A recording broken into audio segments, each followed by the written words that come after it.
RPF commissioners, members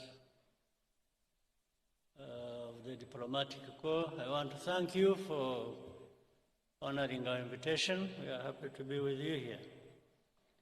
Special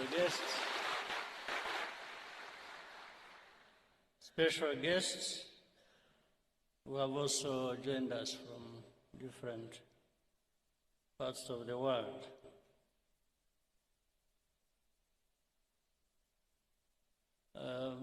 Ndabashimira kubera ko ngira ngo ubutumire bwabaye mu gihe gito ariko ndabona byitabiriwe n'abantu benshi mwakoze kuza.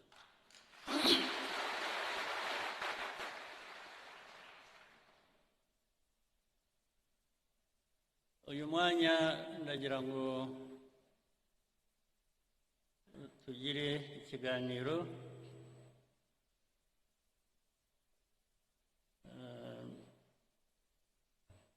ndababwira ibyo ntekereza ku bintu byinshi ariko ndahera kuri RPF.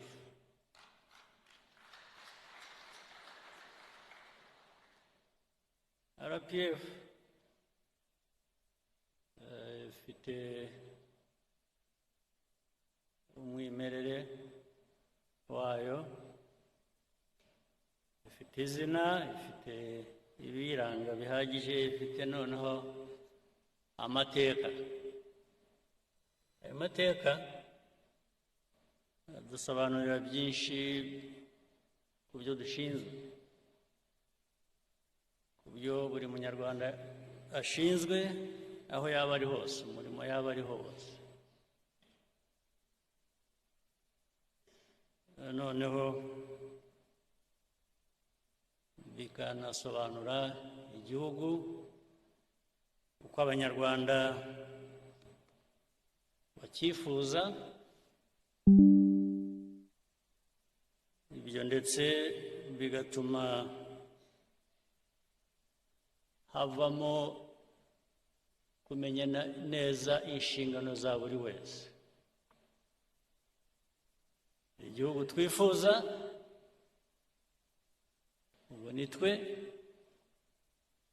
ariko icyo wifuza ukigeraho ute? Inshingano ihera ku muntu ikarangirira kuri twese hamwe, buri muntu umusanzu we yazanye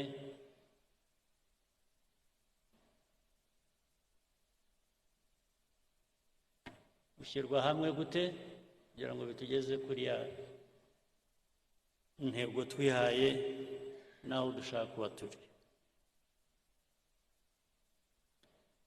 Ibyo rero ni imvugo gusa kandi duhora tubisubiramo, ndetse twanabiririmbye, baririmbye FPR, ariko ibyo byose twabikora twagira. Hari ikigomba kugaragara ku banyarwanda no ku Rwanda. U Rwanda ruvuye he? Rugeze he? Rushigaje iki kugira ngo rugere hahandi ruvuga ko rwifuza kuba ruri? Ibyo niyo wakwivuga ukavuga ibyiza byawe, ukavuga ibyo ugezeho, ibyo wavuga byose hari igipimo cy'abantu, cyane uhereye ku banyarwanda. Rimwe bazavuga batari ko ibi ngibi abatuyobora, aba bayobora RPF, abayobora igihugu muri rusange, ubwo hagiyemo n'abandi batari RPF, ibyo twivuga twe ko bitatugeraho, ko tutabibona, ko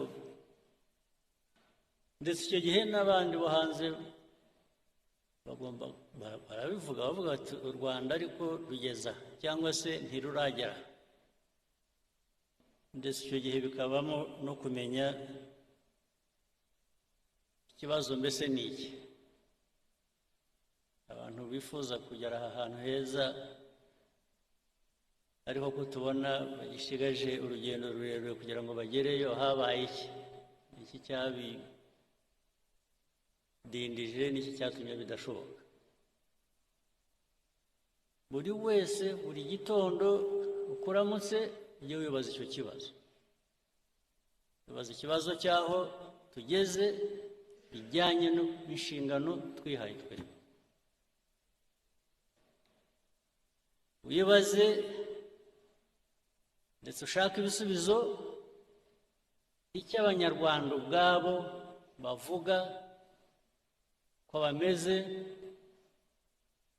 bijyanye n'icyifuzo cyabo cyangwa se aho babasezeranije kubageza. Ukibaze ukisubize, kuko results ntabwo wazirema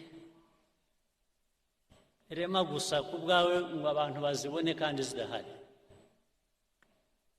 ntabwo wabihimba. Niba abana batajya mu ishuri ntibari mu ishuri, ibyo ntabwo wahimba ngo uvuge ko wageze ku ntego yo gushyira abana n'abanyarwanda mu mashuri. Niba badafite ubuzima bwiza, badafite ikibarengera, ntabwo wabihimba ngo uvuge abanyarwanda bageze ku buzima bwiza kandi bidahari. Iyo bidahari uvuga ibindi, it's self-indictment. Ni urubanza wishyizeho ugomba gusubiza. Ibyo tuvuga, ibyo dukora bigomba kugaragara no mu byo tugezeho. Iyo binyuranye ubwo hari ikibazo. Ibyo tugezeho nibidahwana n'ibyo tuvuga,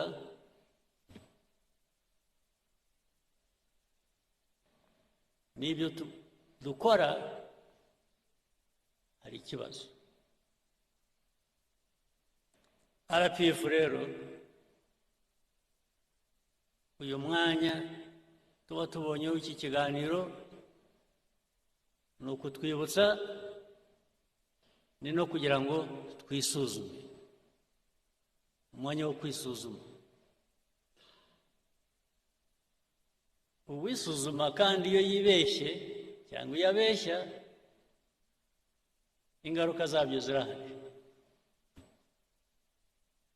Niwisuzuma ugasanga nta ndwara ufite, wari uyifite, iyo ndwara irakwica.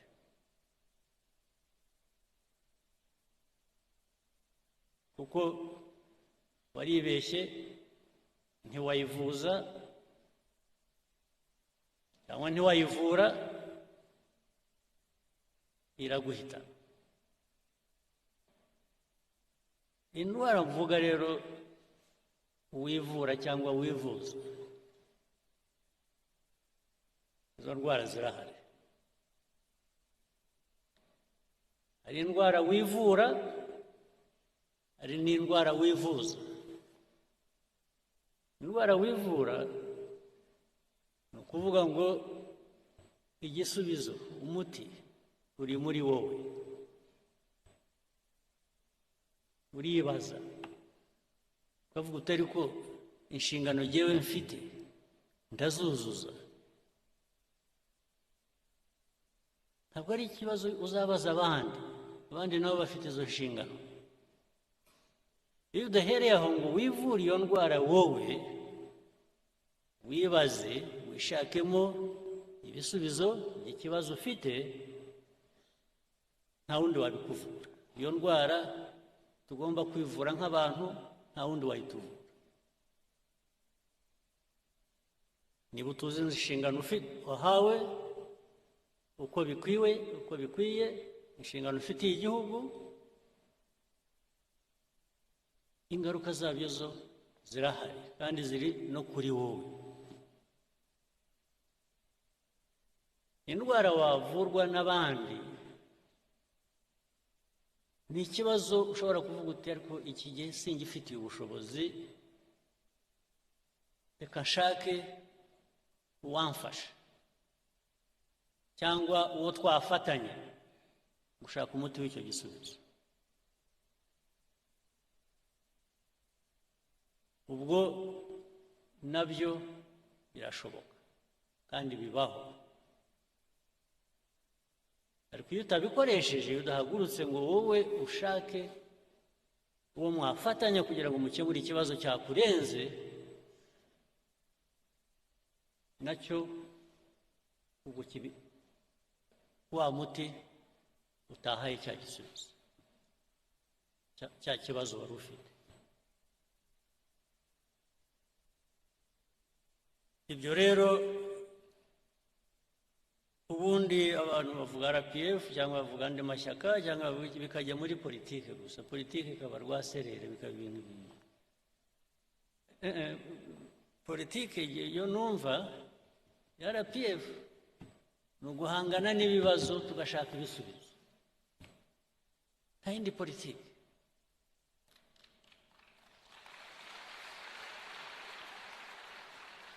Politiki y'ibinyoma, yo guhimba, yo kubeshya, yo gushakisha uko watirisha,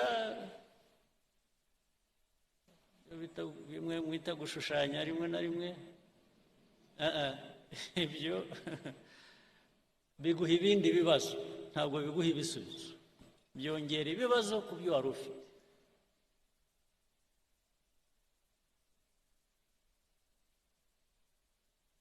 Ikindi nacyo kuvuga ngo no mu mibanire uko tubaho hagati yacu cyangwa se hagati yacu n'abandi, ndavuga u Rwanda n'abandi,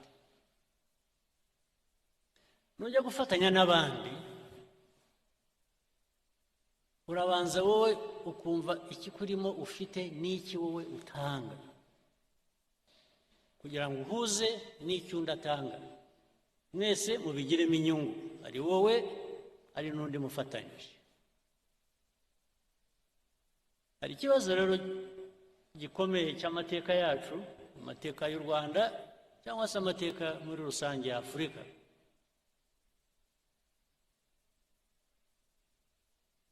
Iteka dusa nk'aho twebwe ntacyo dufite dushyira ku meza ngo dusangire n'abandi.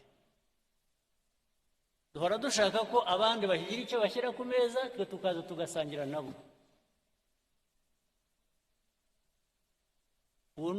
Rwose hari politiki imeze ityo, imaze imyaka n'ibintu birebire cyane.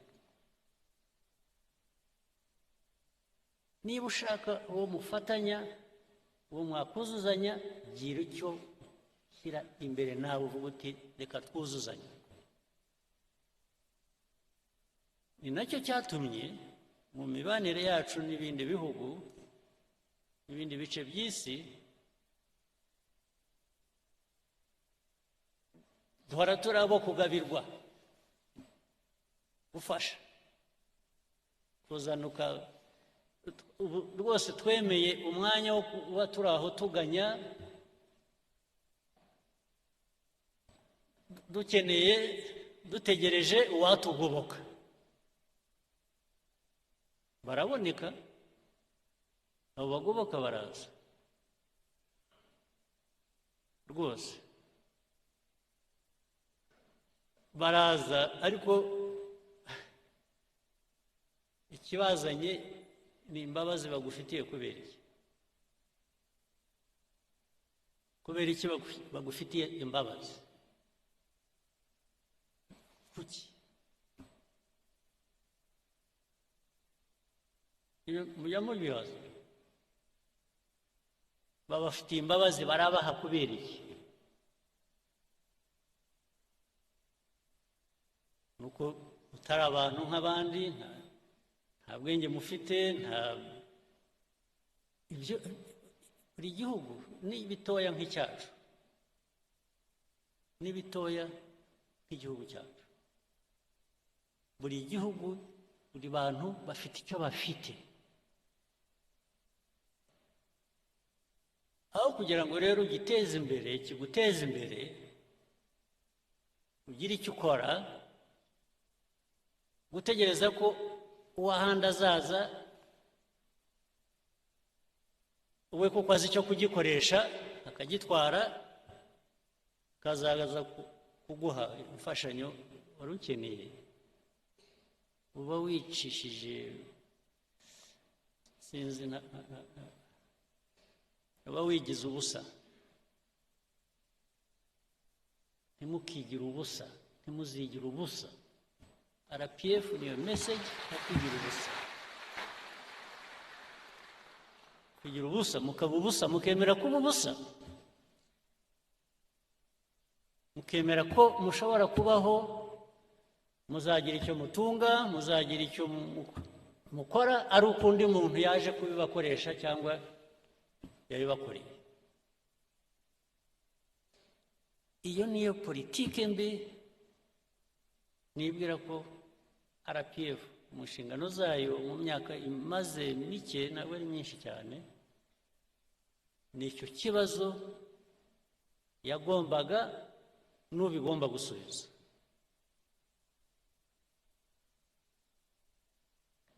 Ibibazo tumaze kunyuramo mu Rwanda mu mateka yacu, musubize amaso inyuma, mwibuke. Ndetse n'ubu ngubu n'uyu munsi u Rwanda rutahagurutse ngo rugire icyo rwikorera, rwigezaho, ubu muba muri ubusa,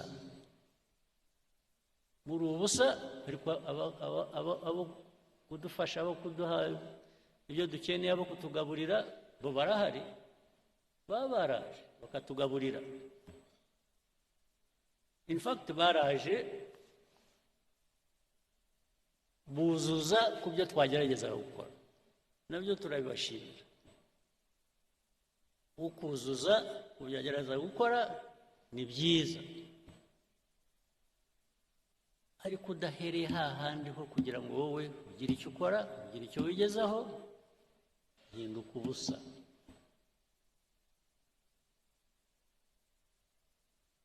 N'ubu rero tujye dusubiza amaso inyuma,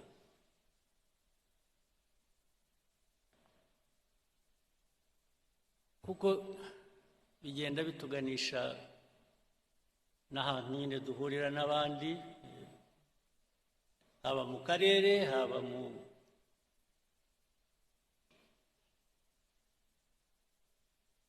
no hirya yaho. Ariko ibi ndabivuga nzi ngo ndabibwira abenshi muri hano, muri bato, ni urubyiruko. Ndibwira ko majorite hano ubu abenshi mugomba kuba muri hagati y'imyaka 20 na 45.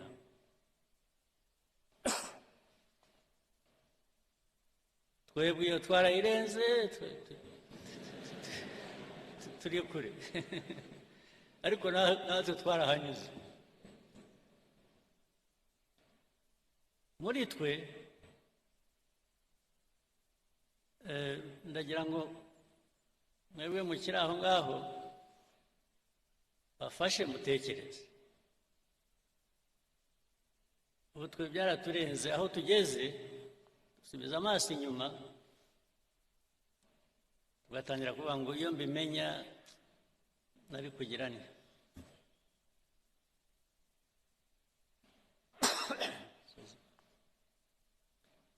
Mba naragize ntya, nari kugira ntya, ariko too late. Twaragiye. Ariko mwebwe ntimuzategereze kwibaza icyo kibazo karabaye. ni ubu ngubu sinaho.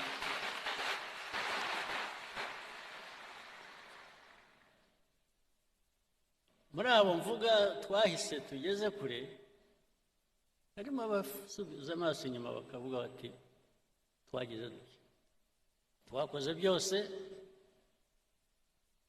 twageze kuri byose, ariko umusanzu wacu wabaye. Abo ndavuga abarwaniye u Rwanda bigatuma rushobora kugera aho rugeze ubu.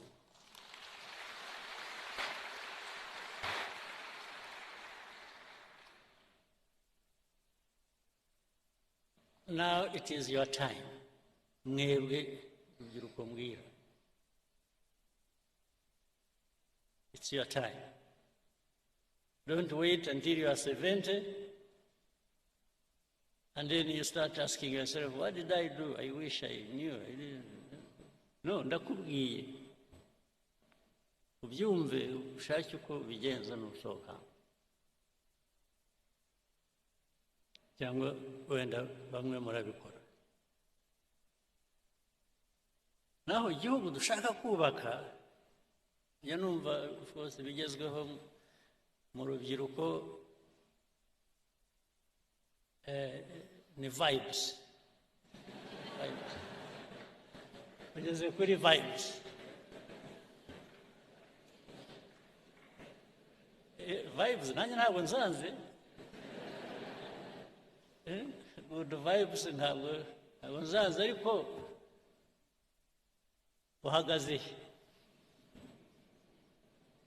uhagaze kuki? So vibes natwe twese usibye ko dushaje twebwe, ariko zigera ku ihe myaka, zigera no ku bakuru ngira. Vibes n'abakuru ntabwo bazanga,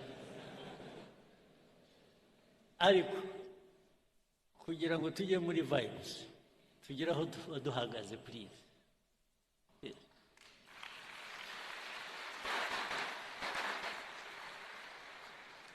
Don't invest in vibes. Invest on the foundation, in the foundation where you can now vibe.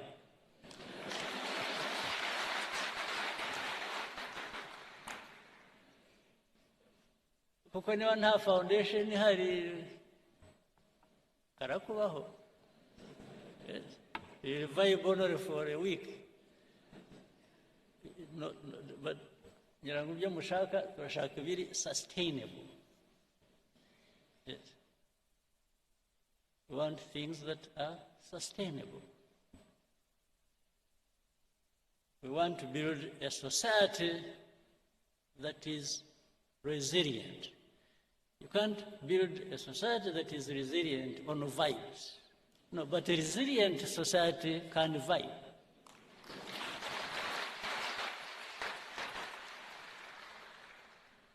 Isn't it?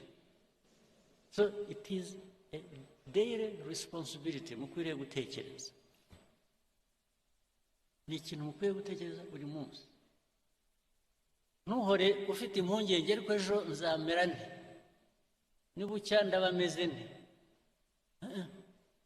Uhora ufite kuko stress nugira ikibazo uhorana cya stress, jya umenya ngo 50% ni wowe, you are the responsible person. You have worries, you have this, you have urakora ibintu bigutera stress, but there are different ways of doing things and achieving what you want to achieve.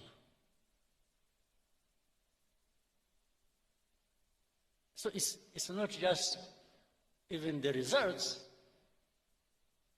it's the process that takes you there. What have you invested in that process? What thinking? What feeling? What commitment in the process to give you the results you want?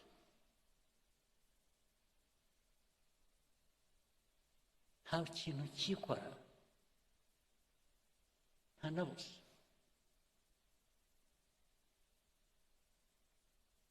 Mbese njya numva hari abantu bagibwamo n'umwuka, umwuka ubajyamo ni uwuhe? Ntubabwira gukora iki? Ntugira umwuka gusa, utagira icyo uvanamo, uragera aho uhere, umwuka wawe wagera aho ugahera. Umwuka abagibwamo n'umwuka, ibyo bazanira ni ibiki? Umwuka, I have no issue with the umwuka, but must have something in it, tangible, that touches my life, that transforms my life.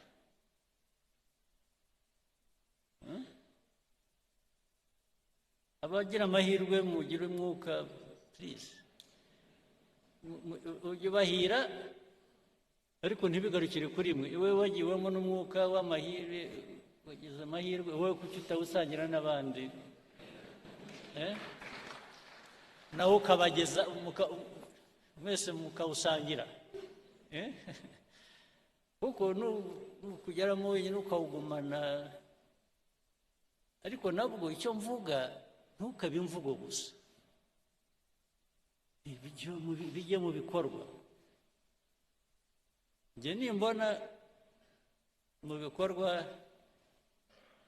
bihari ushobora kureba byaturutse ku mwuka, nanjye ndawifuza, nanjye nzagana aho ngaho. Ariko the measure ni what is it that has been delivered?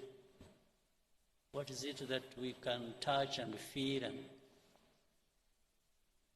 benefit from to improve our lives? What is it?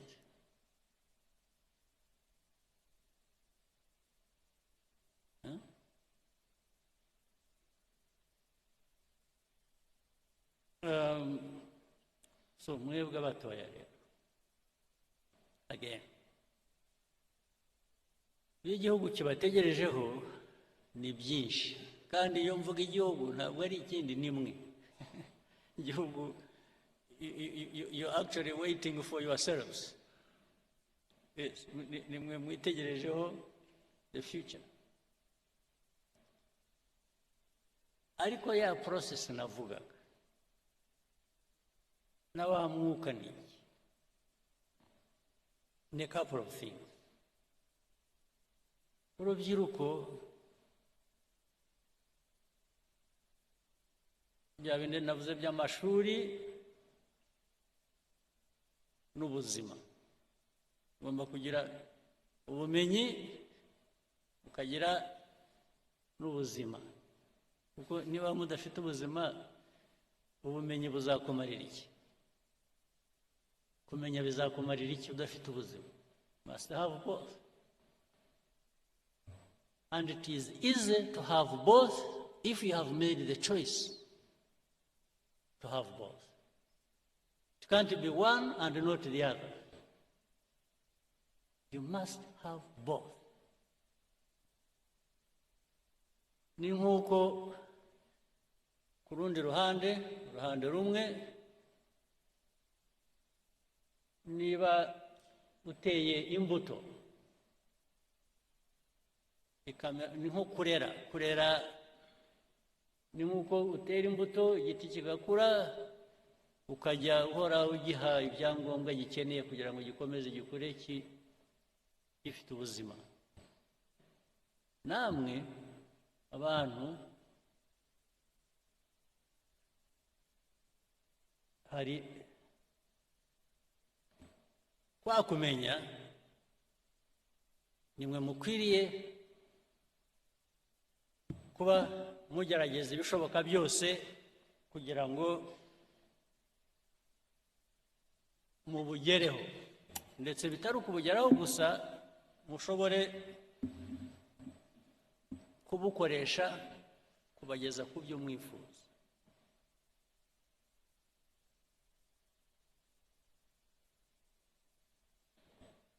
Ariko ibyo cyane ku bakiri bato, mwebwe ubwanyu mugomba kugira umusanzu wanyu, you must make an effort.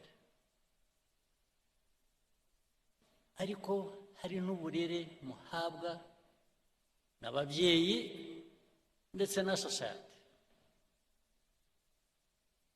umuryango mugari, imico, imyifatire, kirazira. Ibyo abantu babijyaho impaka nyinshi hirya no hino ahantu hose, ndetse bimwe ugasanga muri society imwe barigisha ibintu cyangwa barabwira abantu gukora iby'indi society itemera, akaba ubwo bivanga rero bikaba, ugasanga noneho society wari urimo yahindutse ikindi kintu, ntukimenye, ntukishobora kwimenya, kuko ibyiza byari biri muri iyo society ntabwo byatejwe imbere uko bikwiye, ahubwo abantu babishimbuje ibishya biga hirya no hino, rimwe na rimwe bitari na byiza, no kuri aho ngaho babivanye.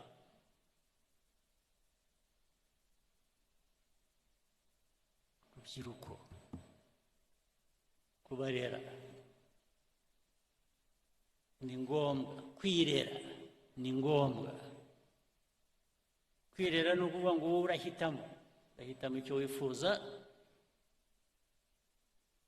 urahitamo icyo ugomba gukora. Ariko urubyiruko rukura ruri aho, ya resilience navugaga se tuzayivana he muri aho muri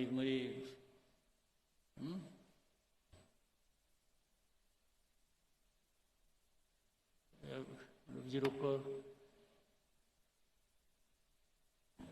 rwamamaza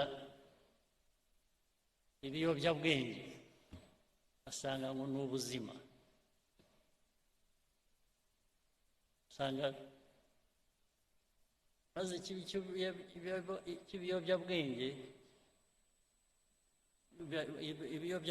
by the way ndabishyira hamwe byose, ni inzoga n'ibindi bikomeye ntiriwe mvuga muzi, ariko ikajya mbivuga, mwe ntimujya mubivuga, aho bibera ishyano bijya muri benshi ariko ntawe ubivuga. Hari ikiyobyabwenge cy'inzoga, hari ikiyobyabwenge kindi bijya mu mutwe gusa bikaba ibi ni ibiki, ibi bitabi n'ibi drugs. Jya numva amakuru bajya bambwira ko bibarimo bitari bike, ndababwira kandi ubu ngo ni ibintu byamamaye bifite, bamwe mwabyigiye hano, abandi mwabivanye hanze, bigendera hasi biranyerera, ntabwo bijya biboneka. Ariko ibyo uko abihisha kose, abo birimo hazagira uko bigaragara byanze bikunze. Ariko uko bigaragara kwa mbere nimwe byangiza ubirimo mbere na mbere yuko bigeraho bikangiza na communities muri rusange. Ariko biroroshye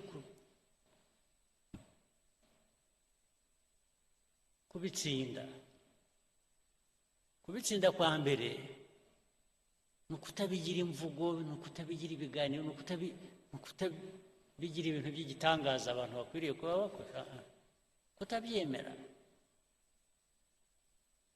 Ariko n'impamvu bidakwiye kwemerwa murabizi, nuko ubikora arabihisha. Wowe ushaka gukora ikintu uhisha kubera iki? uzi ko ari kibi ikibi sura gikora iki rwose ndababwiye nabonye mwacecetse mwese nkaho mubizi ariko ubwo ndababwiye nicyo nakora gusa nuko zajya mpora mbibibutsa ariko nkora ubwo namwe muzagera aho mwibwire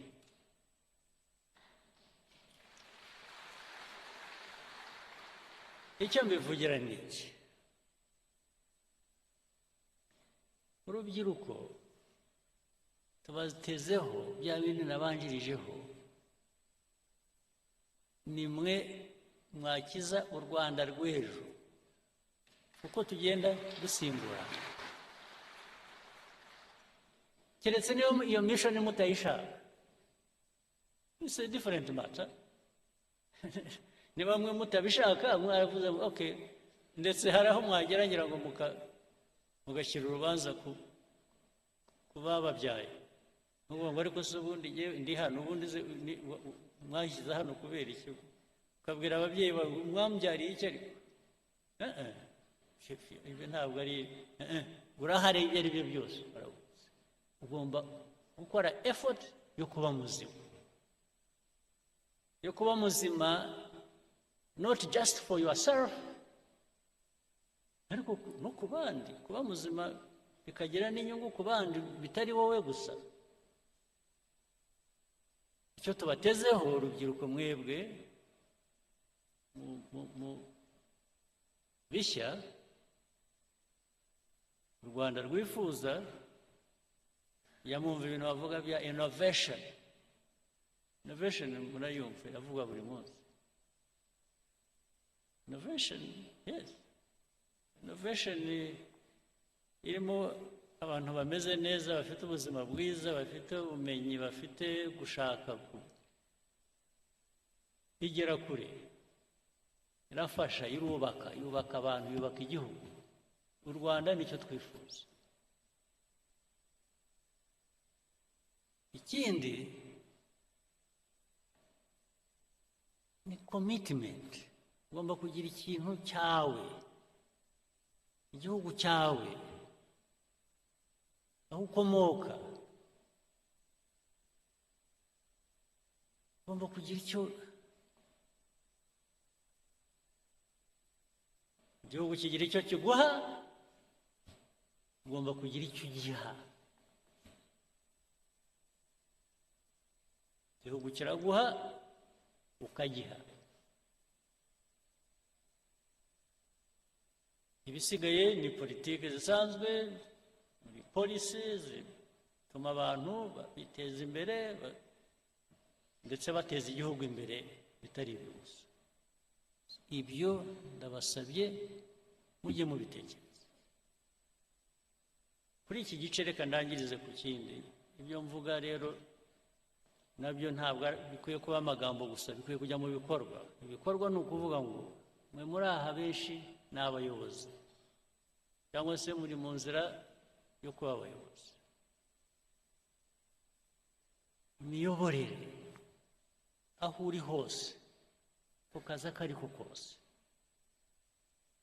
wifata ute ukora ute utekereza ute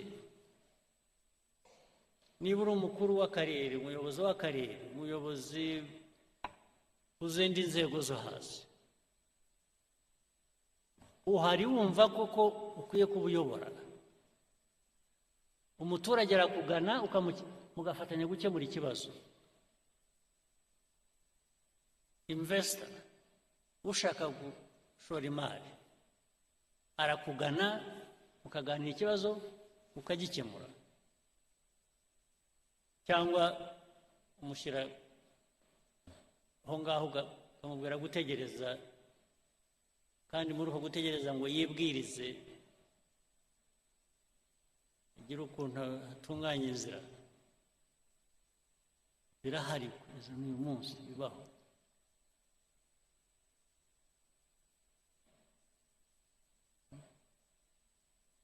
ahariho hose ntabwo ibyo bikwiye kuba ninde ejo bundi bambwiraga hari umuntu kubera ko nkatuye ndi hafi aho kuri Muhazi, umuntu wavuye hasi waje akora icyo kibazo, nizere ko cyakemutse.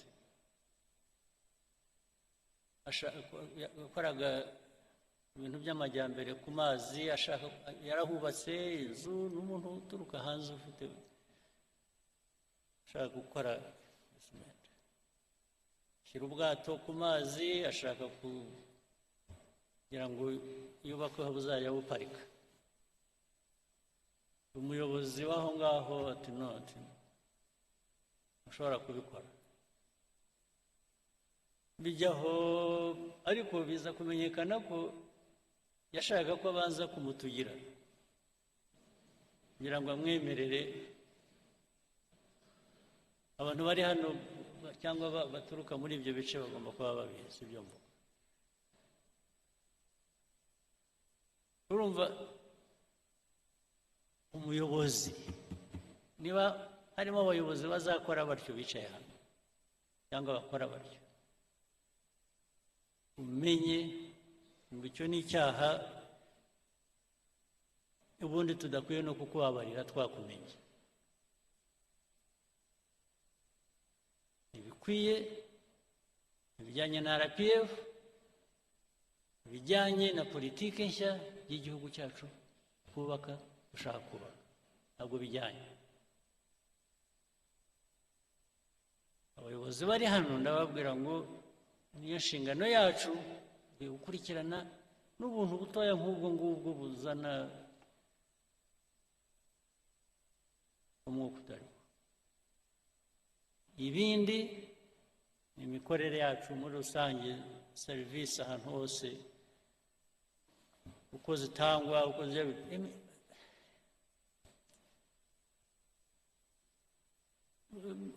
abantu bakora batyo baratudindiza, ntitubamenya. Ariko nuko ari benshi rero basanga wicaye hariya usabye ikawa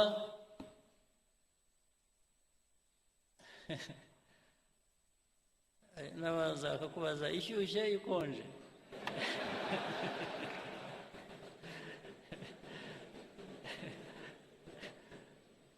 Bakubaza ngo uti ni ikawa isanzwe ishyushye ariko mushyiremo n'amata, akagenda akabura.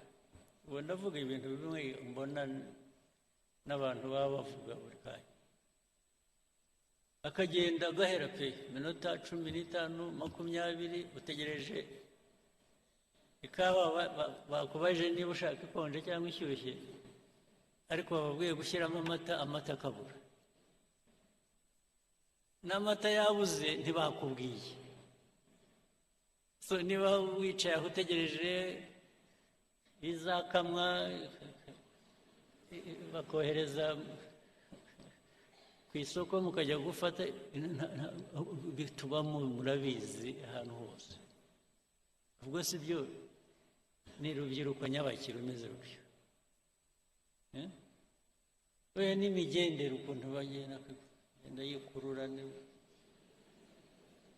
Hari aho nagiye rimwe, ariko hashize igihe, nuko mbona n'ubu ngo biracyabaho, byarantangaje. Nagiye ahantu twajyaga dukina tenisi, abantu bamwe hano barabizi, kera hashize igihe. Turangije twicaye turuhutse, tubanza gushaka wagira icyo tubaza dushaka, arabura. Turahamagara, mushobora kuza kugira icyo muduha, ariko haza umukobwa mwiza ugenda neza,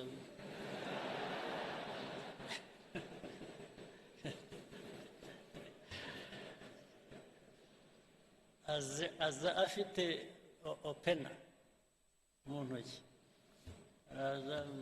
aho azatugereraho yaba mbonye arahamenya, arampobera,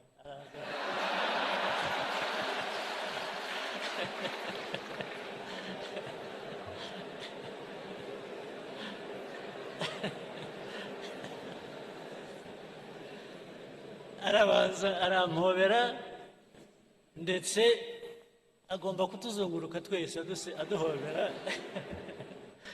n'abandi turi kumwe bose abanyuramo ndamubwira ko se wa mwana turashaka ibyo dushaka waba ari ibyo duha ibi erega byasaga nk'ibyarangiriye aho ngaho kuduhobera tugeze aho twarambiwe turahaguruka turigenda ubwo urumva umuntu nk'uwo yangirije abakorera natwe twari turi aho dukwiye kuba dufite ibyo dushaka twishyurira natwe ntacyo yaduhaye twese tuviriyemo aho ari aho yindi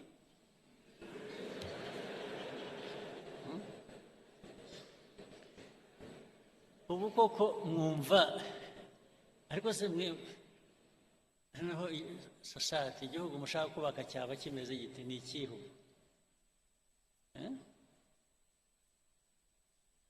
reka ibyinshi ariko hari abandi muri mwe benshi bakora ibintu bizima rega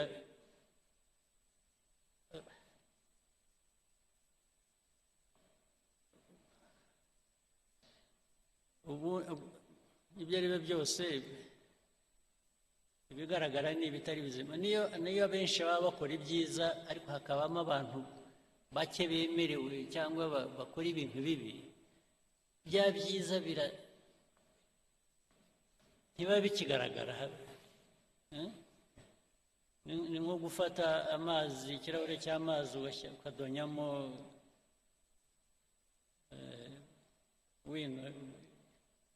bikaramu inki bashyiramo inki ikirahure gihera ko gihinduka y'amazi yeraga yarari meza ukayabura ibyo rero dukwiye kubyirinda naho hari benshi hano njya mpora nabo bakora ibintu byiza ibintu bya innovation ndetse bihindura ibintu byinshi mu ikoranabuhanga muri za IT bikajya mu bintu byinshi hirya no hino n'abantu bakora za revenue authority abantu ba revenue authority bari hano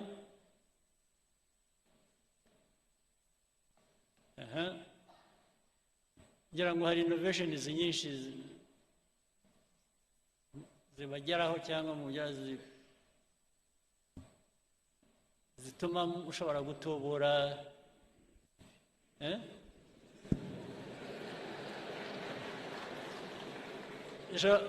zizamura ayo mutuvanamo ayo mutwe ariko iyo byabonetse gutyo hari ikibazo bikaboneka innovation izamura itubura revenue tax revenue hanyuma byarangiza bikajyaho hagati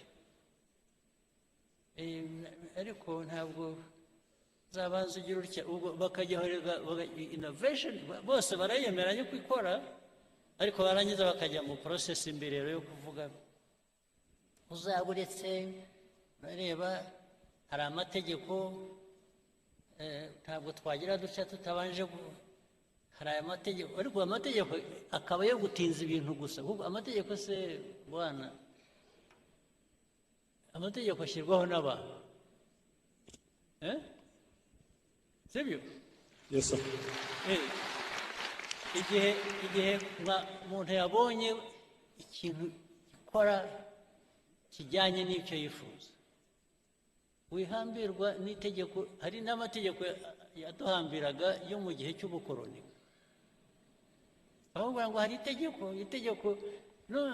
itegeko n'ubundi si wowe urikora si wowe urivanaho we gifate nk'ikintu cyakuzitiye gutera intambwe bihere ko bigera aho bigera n'abo amategeko tubabwire ngo ariko ibi bintu ntabwo bijyanye n'igihe muratudindiza gusa ndetse hari n'ubwo dushobora gufata ibyemezo tugakoresha igikora itegeko tukaba turigisheho gatoya.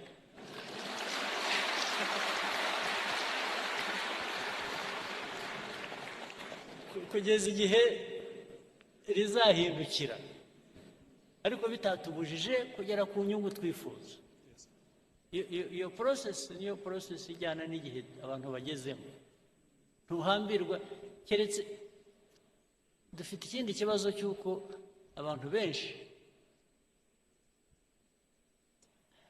ari n'ubwo iyo agiye gukora ikintu cyangwa akwiye kuba akora ikintu, ikintu cya mbere kimubanza kuza mu mutwe, kibanza kuza mu mutwe we ni inzitizi yo kutagikora. Ntabwo ari ukuvuga ngo ngiye kugikora, hanyuma nimpura n'ikibazo, icyo kibazo ngende nkishyira iruhande. Ahera ko abona ko hari inzitizi, akagendera ku nzitizi bikarangirira. Ntabwo biba bigikora, ntabwo igihe tugezemo gishya ari uko gikora. Hari icyo bifuza kuvuga? Abanyabaguhaye microphone, mbwira. Ariko we utanzeho nk'urugero, ibindi biri hano ntavuze n'ibiri hanyuma. Dufashe tubwire ko twakwihutira. Thank you, Your Excellency. Kuna mutugiriye. It's true. Innovation is very important. Nukurushaho gutekereza ibyatuma tubona amafaranga menshi. Nk'uko mwabivuze, tugomba kwigira. We need to sustain ourselves. Kandi mwihute. Mugire ubwira, mugire, ariko mwe ntimushaka kuva mu bukene vuba. Urumva ikintu, haboneka ikintu kikurangiriza ubukene mu cyumweru, wowe ukavuga uti ariko genda ashaka umwaka. Ubwose waba uri mu ntoki rwose.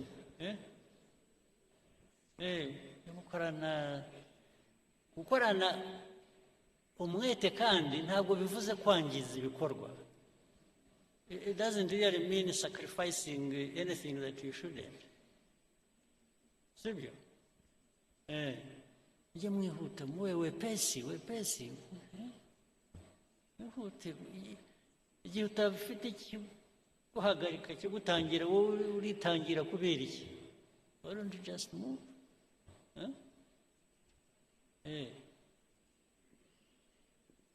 Bimwe mwita kurasa ku ntego. Ntimukarase hafi ku ntego. Keep straight. That's what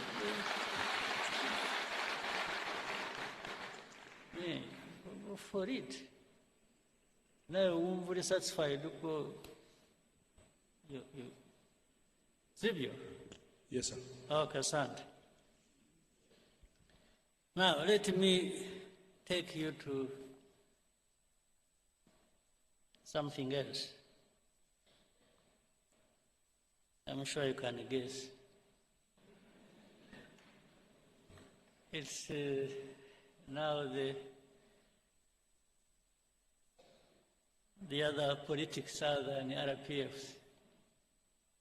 Geopolitics, regional, or whatever, because it affects us as well a lot.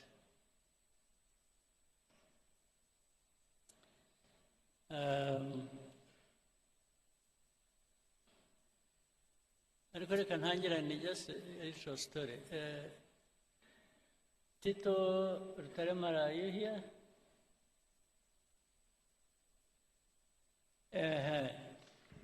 I want to know where you are around. I want to share the story. You know, in actual fact, igihugu cyacu kivuye kure. Ewe, ntikiravayo neza. Turacyavayo. Acyari byinshi. Impamvu mvuze Tito, it's a bit of our history ijyanye na what happened to us, the genocide, the tragedy. They want to build on it to tell you some other things. the genocide that happened,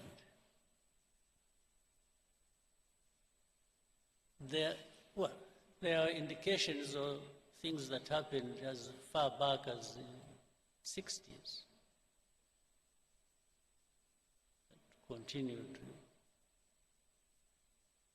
Nubwo, we also have people who would say it's an exaggeration, really nothing happened. Or what happened, I think, was bound to happen or should have happened. We still have that conversation, unfortunately. But I wanted to say something. I don't say it a lot. It comes to my mind once in a while. Tito, you were one of those twari kumwe in 1991 in Paris. Munama na Paul de Joux. Is a name I cannot forget. Ariko ndibuka bihozagara, ndibuka wari uhari nawe cyane. Oya, ariko ahubwo naje mbere. Twarahamusanze. Niyo mpamvu nabaga confused. Abo najyanye nabo mu nama ni bande? Hari bihozagara wari wazanye na doctor. Nande? Dr. Ndahiro. Dr. Ndahiro, but I remember we were like 5 people. Okay, but at least we told you the story immediately after the meeting. Yes, I remember. Sit down. 2 things happened. And I'm saying this because recently something else came up that was a bit disturbing.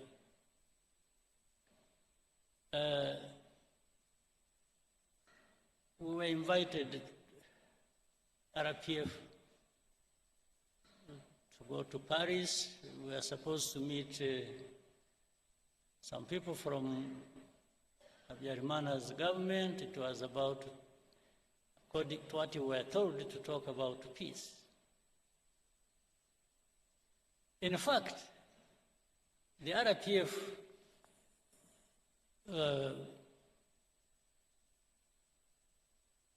for which I was chairman, vice chairman then, insisted I should not go. Because they are saying, you know, with all these things happening, and that was 91 September. Was it 91 or 92? 91 September. The end of 91. Eh?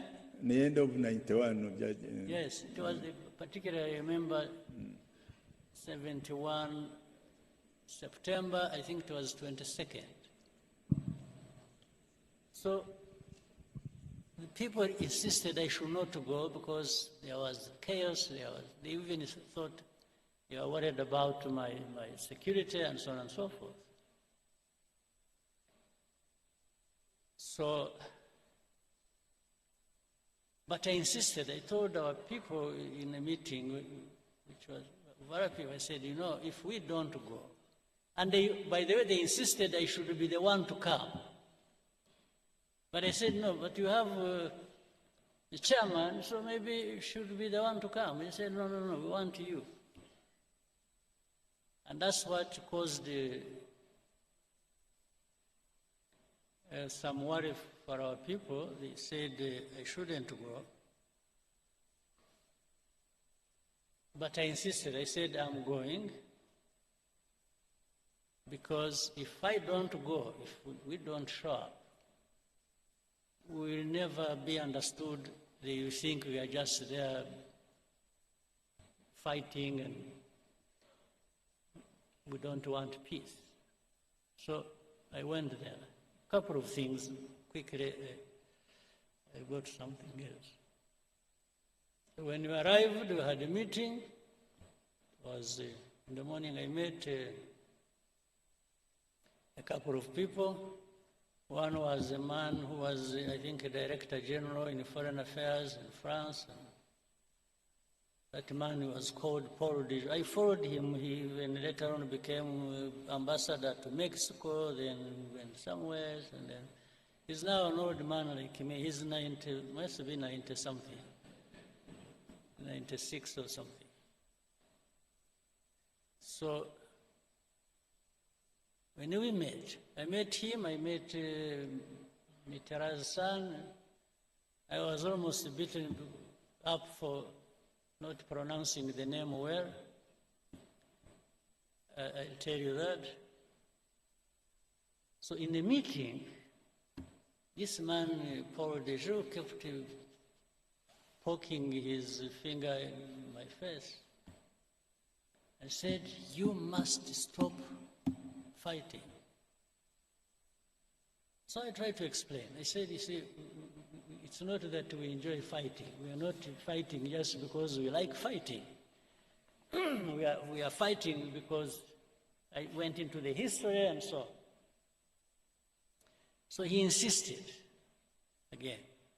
Then in the conversation, it got heated up. I actually got a little bit upset. I answered back in a way. Then he said, no, you must stop fighting, because if you don't, you know, even if you take Kigali, you will not find your people. This is what he told him in a meeting. So at first I couldn't understand, I didn't understand what this man meant. You will not find your people. But directly it meant they will be killed. So anyway, the meeting happened, got finished. It was not a good meeting. And as we were going out, he accompanied us in the corridor, and then he said, hope to meet you next time but he was being sarcastic, when you are the commander of the new army of Rwanda. I said, yes, sir.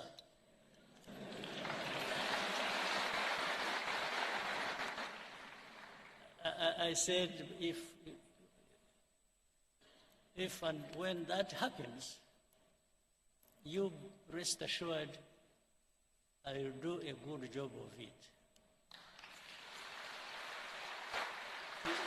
This is what I told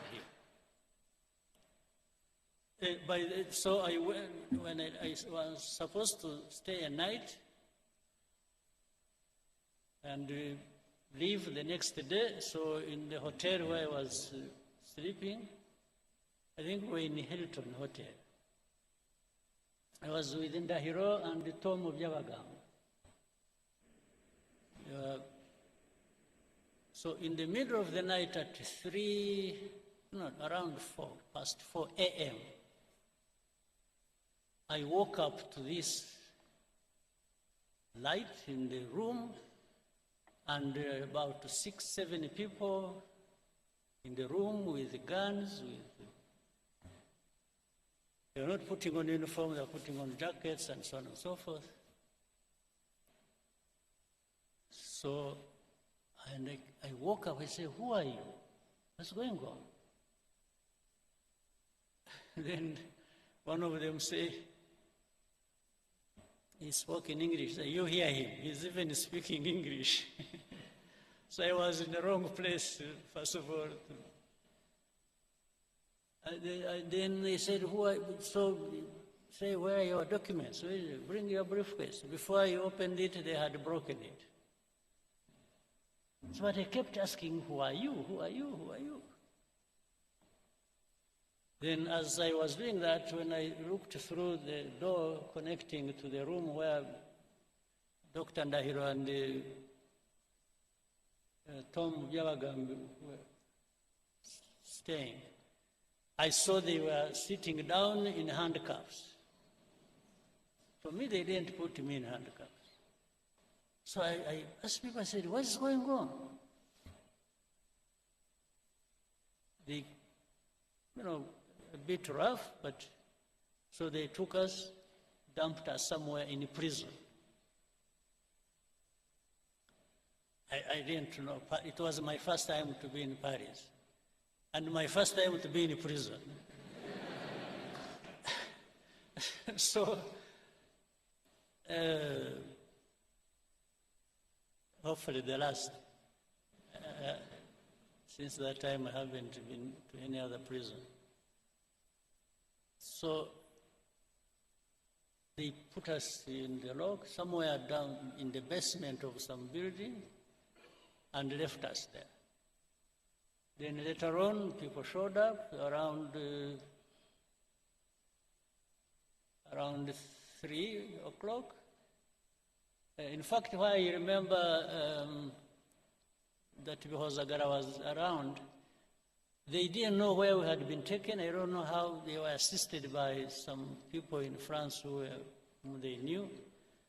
Then we saw Jacques Rabunal and because Agara. There was a very good friend of ours called Carbonal, a French guy.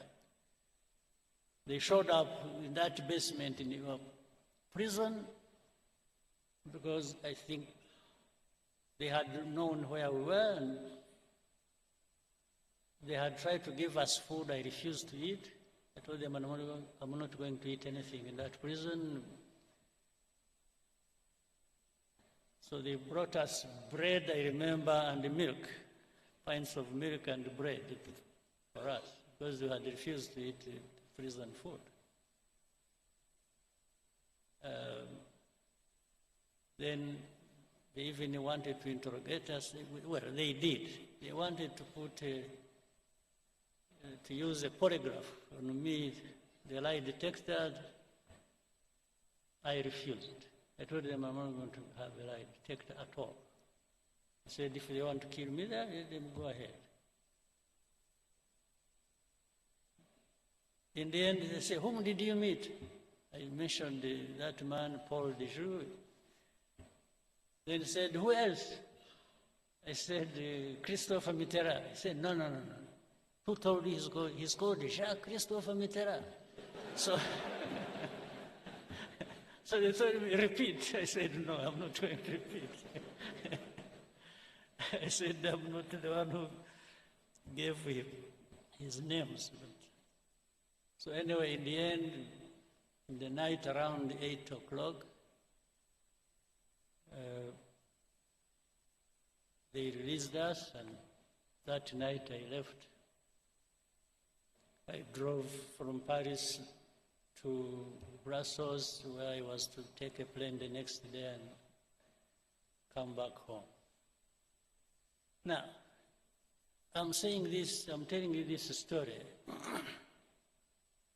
The fact that somebody actually implied that something was going to happen to our people, meaning even if you take Kigali, you will not find your people there. You will not find them alive. Then later on, connecting that with the history, I mean, with what happened eventually, I could not but conclude that was the meaning. They were privy to what was going to happen. Now, in the most recent thing, let me now switch to something next to us and the recent. And I will bring up, you know Rwanda has had many problems in the region, and especially with the Congo. For all these years, actually, we said we are here 32 years, almost all the 32 years are problematic. And when you look at the story, these genociders who went to Congo, by the way, whom we had the opportunity this last time, when was it, 2 weeks ago, or how many weeks? When we had a Unity Club event here, in this same room, when people who went through all that history, these senior commanders of FPR, when one of them sitting there told us a very comprehensive, interesting story,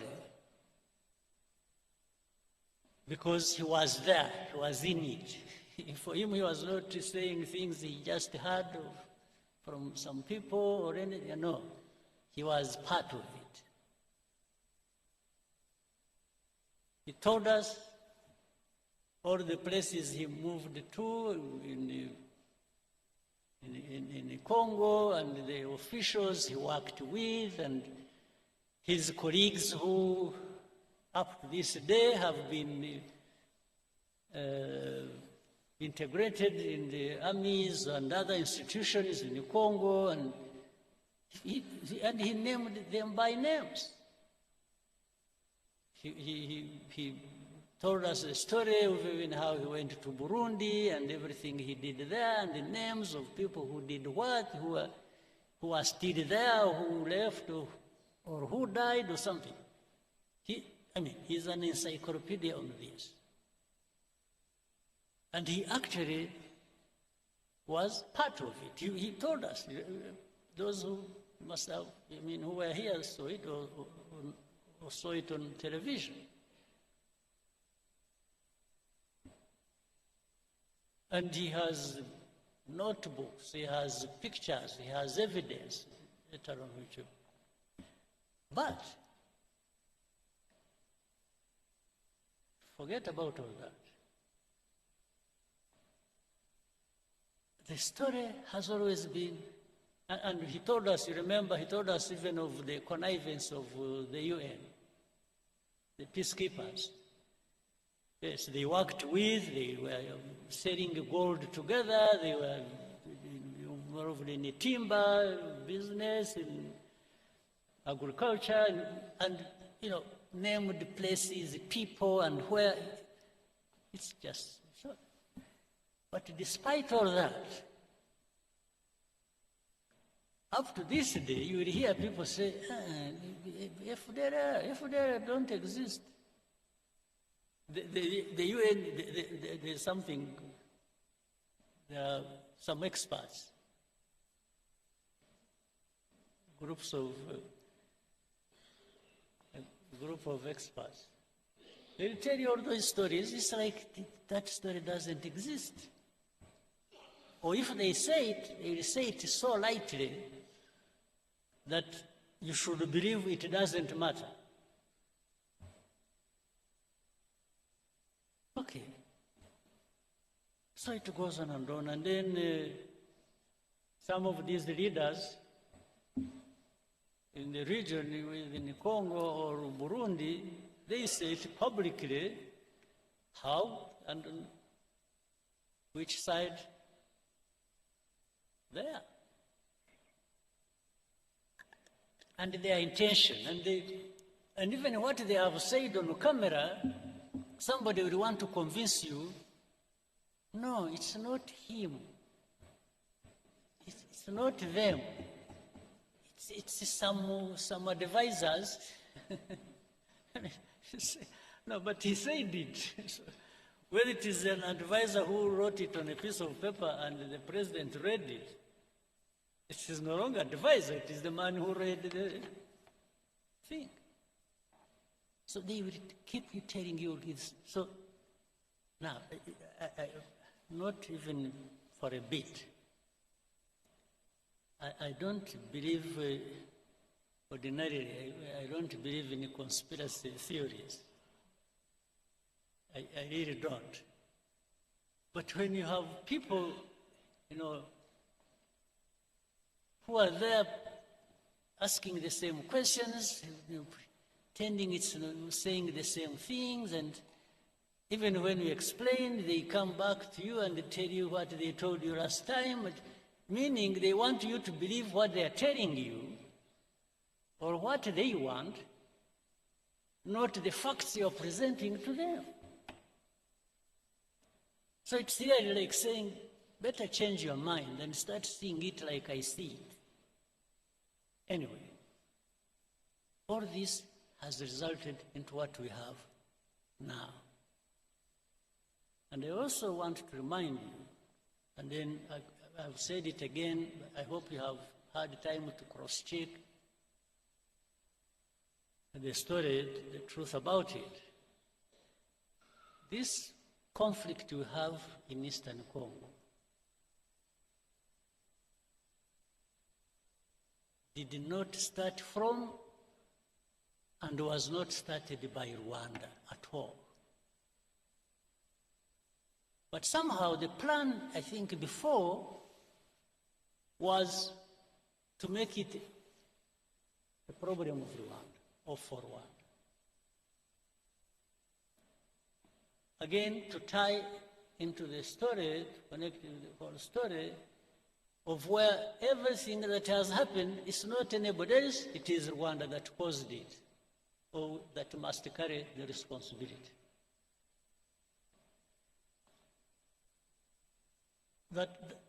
I think that needs somehow in your minds or whatever, or by gathering facts, that problem needs to be settled. This has not been our war. We didn't cause it, and it did not originate from here by any means. We are not part of the origin, except for being associated with the saying, oh, this is M23, the story that was there 2012, and for 10 years it was not addressed, it comes back, still it comes to be our own problem. But the same people, in fact, one time when in Nairobi we had a meeting with heads of state at the beginning of this conflict. I had opportunity to ask President Tshisekedi in the same meeting. I said, President, how has this become Rwanda's problem? How has it become? This is not anything started by us or didn't come from Rwanda. Why? He just hesitated, and I told him, I asked him, I said, do you know, are you aware of the fact that actually that whole rural areas, those areas around, have more or less been taken over by FPR, and they even man roadblocks and collect taxes? He hesitated and said, yeah, he has heard about it. This was his answer to me. I said, so what do you think FPR is there doing? And why do you allow them to be there? And we have asked you to work with you to address that problem together. You have refused. Now, before that was over, another president offered an explanation, and where those people originated from when they went to fight in Eastern Congo, saying it came from started from his country.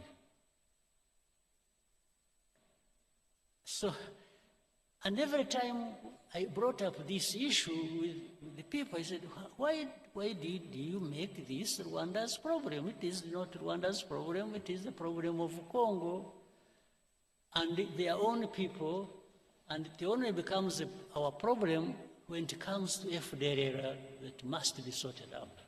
One way or the other, either you sort it out, you Congolese, or the UN that is employed there in their thousands, you address that problem and stop them from invading our country, or we will sort it out ourselves.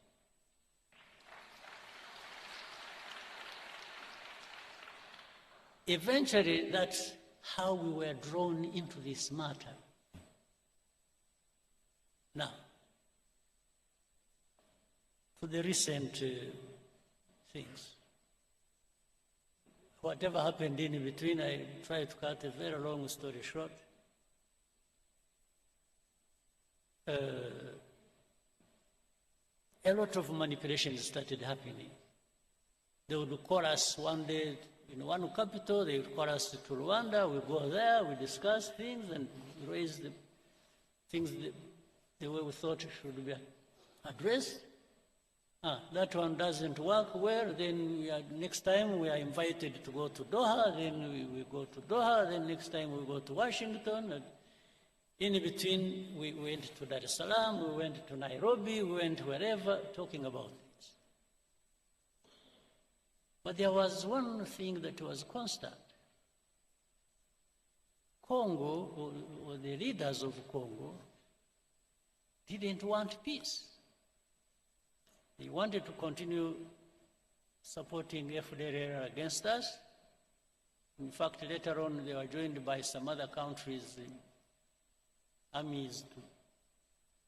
You know the story about Goma and Kava and so on and so forth.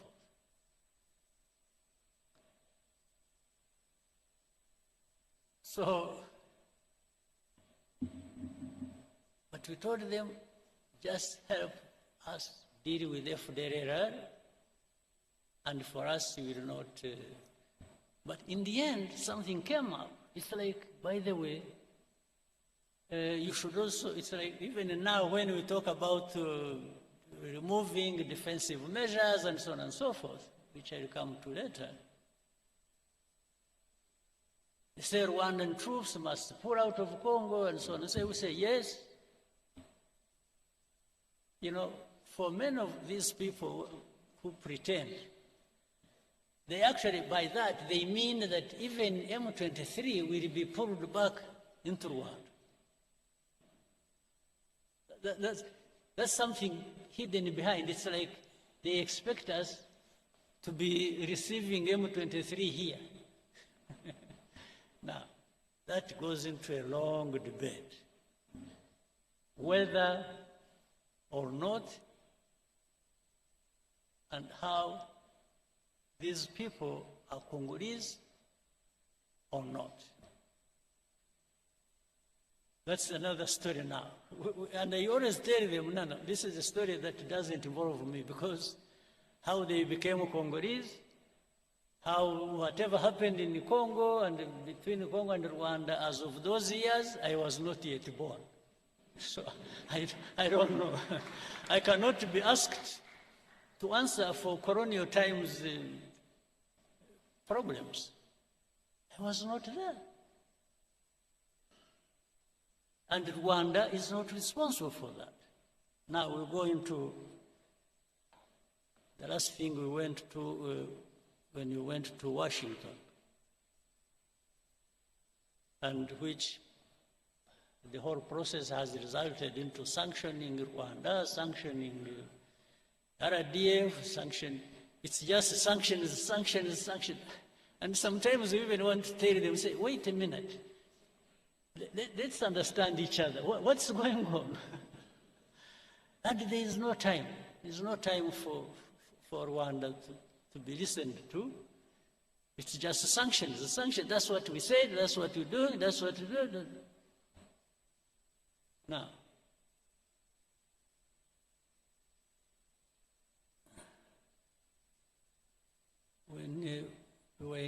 before we went to DRC, to DC, Washington, DC, on 4th of December to sign an agreement. A couple of months before that, we had been actually giving information of what was going to happen in Uvira, owing to the troops that were moving there from Burundi and the Congolese army and what they intended to do and so on and so forth. We gave them everything. They know it. They can't deny it. It is on record. It is in writing. So when Uvira fell, then they got an opportunity to say, okay, you know what? Let's frame it as Rwanda literally insulting President Trump and defying Washington and disrespectful, they didn't, so they are the ones who caused the Uvira. And we told them, so this Uvira was, we forewarned you about Uvira 2 months before signing the agreement. Said, how can you hold us responsible for this? Then, initially I thought the initiative they had brought up of saying, you know, they want to resolve the problem of, first of all, the political problem, internally, then the security problem that concerns Rwanda and the region, then the economic partnerships between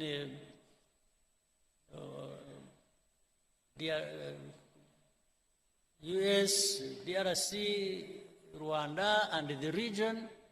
I said, you know, I thought this was a wonderful thing. We really embraced it. We said, oh, this is something. But little did we know, we had actually been just set up for something else. Because in the middle of it, there came a story. It is, you know, what we want to achieve is no M23, no FPR, and we just walk to the mines and that's it. But we told them in our discussions, we kept telling the people, we said, fine, but you will do whatever you want to do. But how do you just expect these people fighting for their own rights, these Congolese, the FCM23 and others, for them they are on the ground fighting, the others are fighting politically all over the place, as you have seen, including the religious leaders and so on and so forth. I said, how do you just all of a sudden think you will wish away all of this without actually addressing some of the root causes? They said, no, because we can't. Oh, then the mercenaries came in. These are the second round of mercenaries. You know, there are first mercenaries who even came through here and were transported back. Other mercenaries came in the background, and they were the ones, somehow they converge with the policy on the region and on resolving this problem. They are the ones dictating, and I think these are the ones who are supposed to finish. But this, while the initial thing was to finish FDR and finish M23, this time it has become finishing M23, not FDR. FDR because they are working with the same people and working with the government of Congo. Now, all these facts, they are known. But the complication of this, the world politics and the geopolitics, is that there are people who think they just dictate what the truth should be and what should happen, and for the rest you just shut up. That's what is going on. Today what is going on is if you raise an argument, you say, oh, you know what, I'm going to sanction you. That is the argument. Now, something I shouldn't forget, I said I was going to, because of the story I brought up earlier. In the recent weeks and months, we have heard of the story of the killings and the fighting that has been going on in a place called Minembwe, around the Minembwe area. This is a place home to some Banyamulenge or some other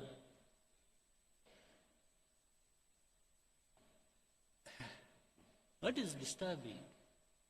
At the beginning, when even in our argument, when we told them what is really happening on the ground and telling the people how, telling the powers that be what was going on, and say people are being killed, they are being, drones were firing at them indiscriminately. In markets, in churches, many people died. Maybe, hopefully one day people will go there and investigate and will find the truth. But what was disturbing was that in that same conversation and argument, somebody says, don't bring up that issue, it is none of your business. So which for me looks like, it's like the story of Paul de Joux. It's like that those people being killed for their identity and anything is none of your business. Meaning, shut up, we are going to kill them anyway. I mean, I'm just calling a spade a spade. It's like, shut up, it's none of your business. They didn't even say, are you sure they are being killed? Or are you creating a story or what? No, it's like, that's none of your concern.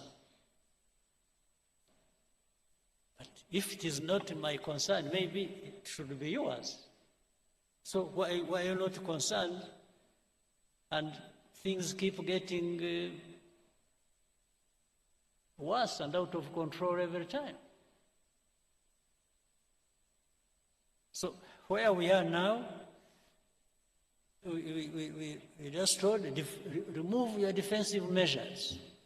Whether we are associated with and helping FPR, with the Congolese army and the government to do whatever they want, and then in exchange you have whatever you want, just shut up. So this is what we are being told. But making people shut up, just shut up, I think it's going to be probably more difficult than people think.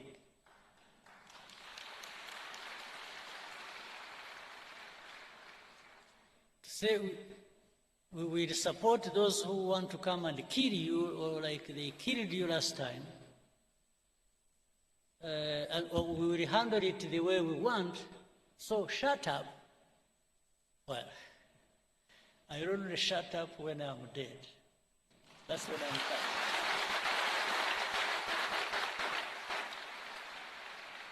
Absolutely. That is the only way to make me shut up. That's it. For the belittling everything and making it look like some people's lives are just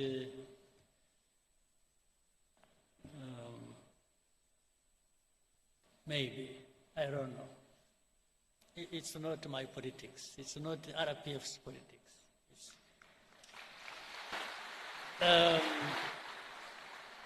We're a small country, very insignificant in many ways. You can do much harm to us, granted, but boy, wishing us away is not a big thing, it's not a small thing. Wishing us away just to say disappear. They were saying they will make disappear FPR, they make disappear M23. By extension, they were saying even you, Rwanda, will make you disappear. Well, I can't invite it. I can't wish to have such a thing. But when it comes, when I have not been able to avoid it, I think they'll find it. I only wish you people, you people, I'm not worried about myself. I just worry about you if you just go home and sleep and think you'll find everything on the table for you without having to invest in it. If you are there waiting for handouts, for people to do you a favor so that you can leave, it would be very sad and absurd, and it will be a lot of our time and value wasted. I hope that will not happen.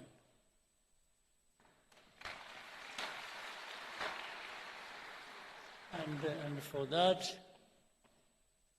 I wish everybody well and a very good meeting, and I hope to see you next time. Thank you.